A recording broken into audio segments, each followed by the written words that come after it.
One of my other recollections from my 8th grade year was my dad got a television set for us, if it could be called that. And more interesting is how that came about.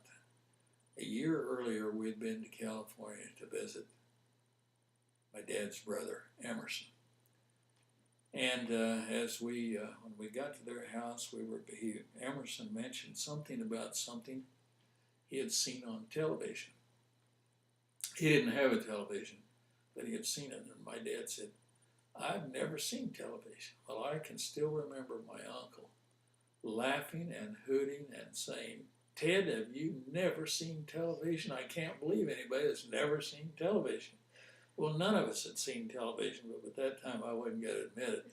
So he took us downtown and to an appliance store, and we stood on the sidewalk, looked through the windows, and saw television for the first time. And I remember my dad saying, "We're going to have to get one of those."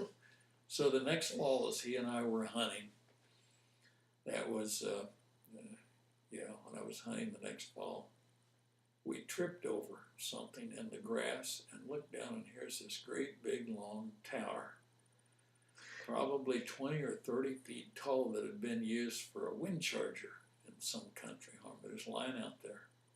Dad got to looking at it and said, we could put a television antenna on this. Because the nearest television stations were almost 100 miles away at that time. Reception was almost non-existent. In fact, it was, except for the snowstorm.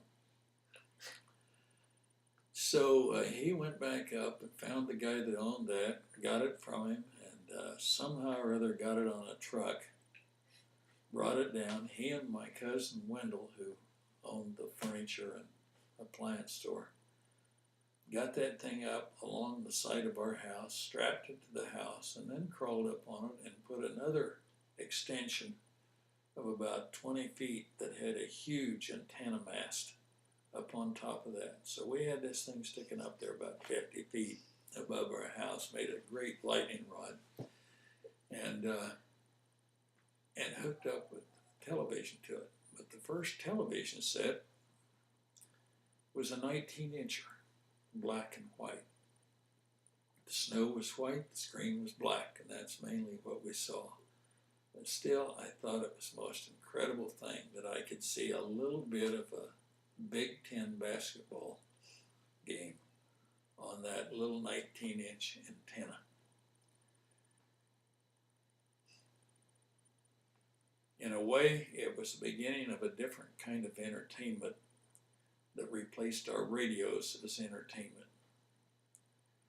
Because, as I recall, our evenings at home, up until the time of television, and to some extent even after that, Saturday nights consisted of listening to Fibber, McGee, and Molly, 7 o'clock.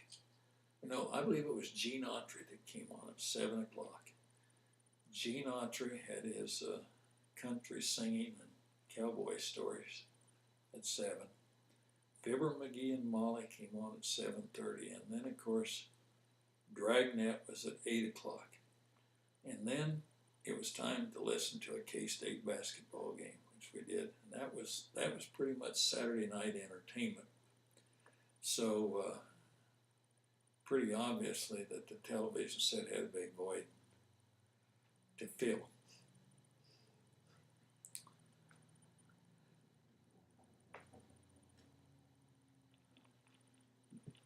That can get back in there with the 8th grade stuff. I'm trying to think. I'm sure I talked about that trip to California before. Yeah, you did that first one. Okay.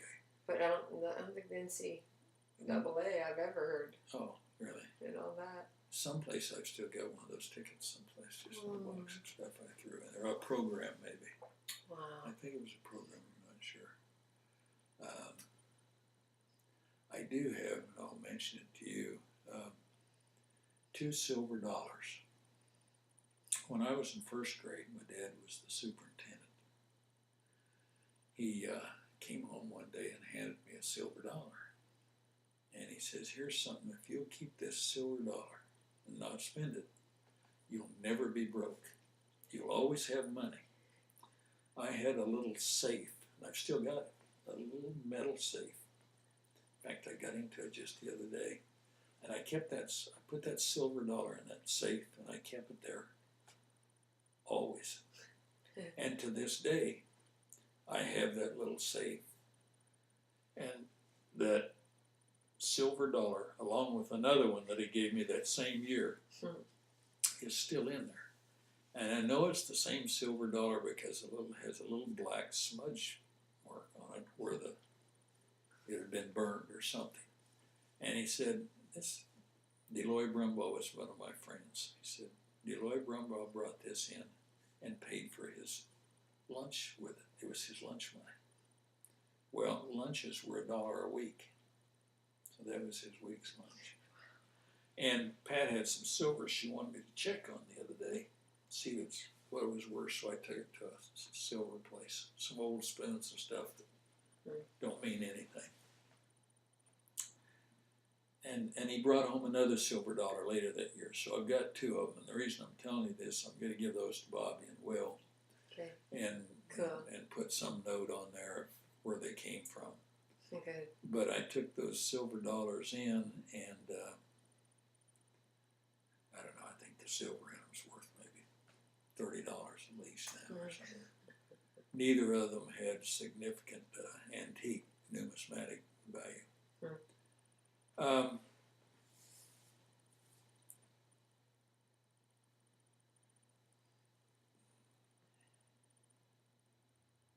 Okay, we need to talk about when I was in high school. You mentioned trips. I don't think I mentioned anything about our trip.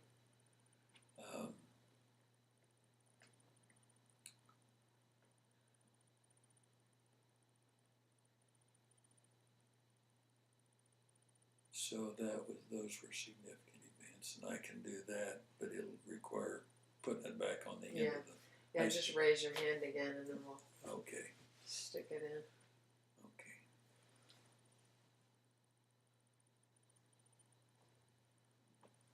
As I think of the significant events in my high school years, I think of the trips our family took, and some of the trips that I took with my father. The travel was not a common activity in the 1950s. For us, air travel was unheard of. In fact, for most people, it was unheard of as a leisure thing. It was just too expensive. And in the area in which we lived, being 5-6 hours from Kansas City, one had to travel a long way and be gone from home a long time to really get to any place that had much tourism significance. But my dad was always interested in going someplace and traveling.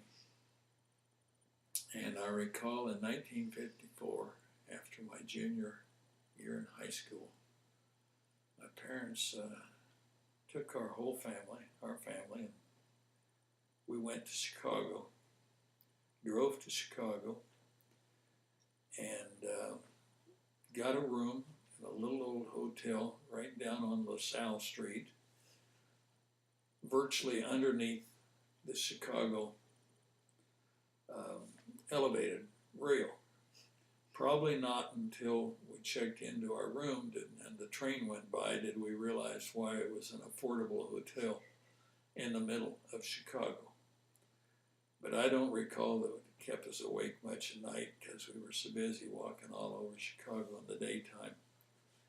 And one of the funniest experiences was every morning we'd walk across the street to a little old restaurant, tile floors, formica countertop, stools, no tables, and a little Oriental chef behind the counter taking orders for pancakes and other breakfast items. But the little chef just couldn't speak English very plainly. And it was quite funny to my sister and then my dad, and they both got to laughing that it got embarrassing. So what they had to do was act like they were telling jokes to each other so they could cover for their laughing at the chef's language. I remember my mother was so disgusted with them that they couldn't do anything but sit there and laugh. Anyway, after breakfast, we went up and down, walked up and down Michigan Avenue, Lakeshore Drive, and spent time in almost all of the museums and places of interest there. The planetarium, which my folks thought was just wonderful, but it was a very hot August day, and I was so happy to be in that cool place. It was dark. I went sound asleep and could have cared less about that dome. I thought it was boring compared to real stars. Went to the planetarium, went to the Museum of Natural History, went to the Museum of Science and Technology, and saw my first Major League Baseball game. My dad got tickets to the Chicago White Sox, which, the stadium being more in the south side of Chicago, wasn't in the best neighborhoods at the time. So he and I went. My mother, grandmother, and sister stayed, didn't go, and I'm sure they locked themselves in that hotel room the whole evening. But my dad and I got on the elevated and went down to Comiskey Park. On the way down there, those elevated railroads would shake and rattle and tip from side to side, and it was a little bit unnerving. And the conductor was standing there, and my dad told him that we were a little bit afraid because the train seemed so unstable. He looked at us and laughed, and he said, "Sir, I'm afraid every day I come to work of this train," which didn't make us feel any better. But we got to see the Major League Baseball game, which is a real eye-opener to me because all I'd seen, the only people I'd seen play baseball was high school baseball in rural Kansas, and the major leagues were quite different.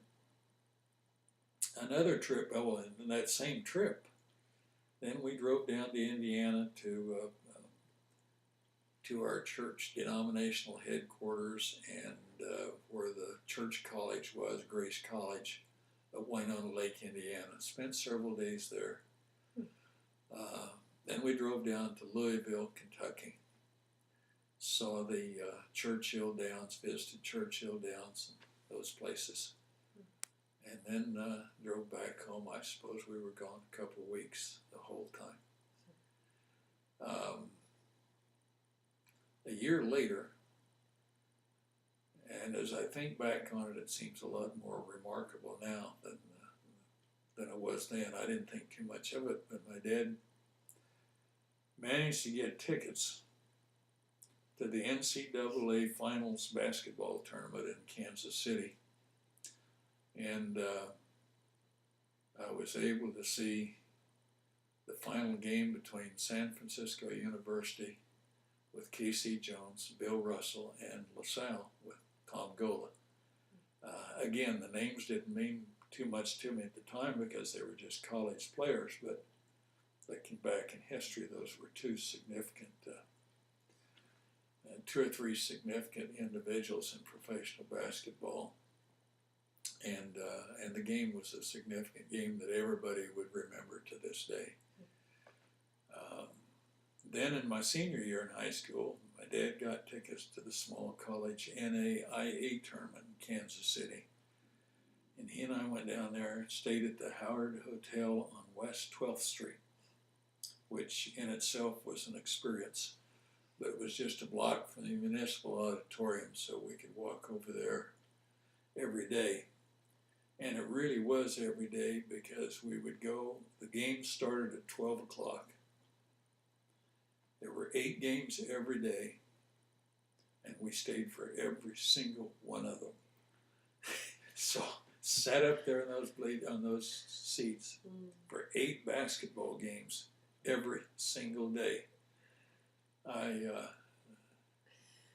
I never saw so much basketball in my life, but being a 18-year-old watching college sports, I don't think I missed very much of it. That was pretty much the extent of our travel experiences in high school. But oddly enough, in the community where I grew up, I think it was more traveling and seeing more things than probably all of my classmates together had seen in their entire life. And I recall one of my classmates' fathers saying one time, "Well, I've never been out of Osborne County in my entire life, and I don't see any reason why I should be." So, as common as all that seemed, it was quite unusual at the time.